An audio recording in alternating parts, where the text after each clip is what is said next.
Today we're going to design an animated game using Scratch. Has anyone used Scratch before at home? Awesome. Today our goal is to use coding as our tool to create something fun. Before we get started, I want every single one of you to think about what you want your game to be, how you want to create it. Maybe you want to make a character that moves when you press the key arrows, or a ball that bounces off the wall. Henry, I know you like to make things fun. What's something playful you would add into your game? What about a dancing cat like this? That's a great idea. Why don't you focus on making the spirit move? Maybe making the cat move or spin or dance when you press a key. I already know how to make the spirit move. That's awesome, Hannah. You'll get to show us your skills a little bit later. Just a reminder, class, make sure we raise our hand before sharing our ideas so everyone gets a chance to contribute. Jax, have you thought of something you'd like to create?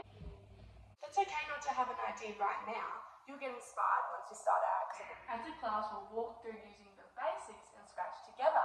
So first, I'll show you how to select your spirit, which is like choosing a character. Then we will use these coding blocks to move your character. Make it spin, make it dance, make it move side to side. Okay, Year 4, make sure our eyes and ears are listening and are on the screen so you know what we're doing. Okay, so first we need to put a starting code. Do you know what a starting code means, anyone? Perfect. Our starting code is our first rule of motion. So we're going to go into events, and I want to use when space key is pressed. That means when I press the space key, an action is going to happen. So if I want my action to happen, I am going to go into the section called motion, and I want to use move 10 steps. So this means when my space bar is pressed, my character, or my spirit as we say, is going to move 10 steps. Who would like to see? Watching, ready? See how my little spirit on the side is moving every time I press the space bar. Who would like to give that a try? Miss V, I know we can use the forever loop to make the spirit keep moving. That's exactly right, Hannah. Should we try it out, everyone? Okay, to find the forever block, we need to go into the control section.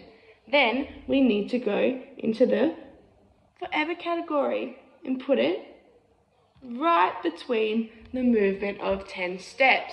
So the movement of our spirit taking 10 steps every time we use the space key will be on a forever loop. So it won't stop unless we press that little stop sign at the top of the screen. Now let's give that a try. Now it is your turn to get creative. I have prepared different starting points based on what you're interested in. Like Henry, you could start with blocks that let your character dance. Or Jax, you could focus on simple left and right movements. And Hannah, you have free reign to build something complex. Don't forget to check the instructions on the screen if you need help, or raise your hand and I'll be around the room. Jax, your movements are working well. Next time, why don't you try adding the bounce block so your spirit doesn't move off the screen? Hey Sam, look at my cat, look at my cat. It's moving left and moving right. Henry, your cat looks great.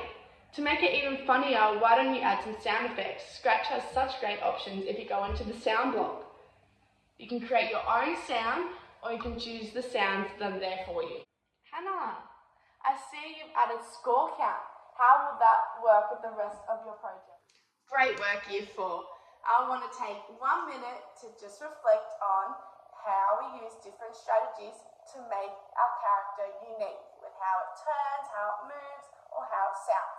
Hannah, since you've used Scratch before, can you explain to the class why the forever loop is such a great strategy to use for this creative activity? It makes the spirit character keep moving until we press the big stop button. Perfect explanation. Now let's hear from Jax. You focused on making the spirit move in a simple way, but your design was very effective. What would you add if you wanted to build a full animation game? Perfect. We use coding blocks like materials to build something meaningful. The most important part is that we used it all appropriately, but we also used it differently than one another. And that's the beauty of technology. There's no single right way. I'll send your assessment reports through our Learning Patrol, and I'll also provide some next steps for each of you based on your reflections today, and you can try use Scratch at home with mum or dad and create your own animation game.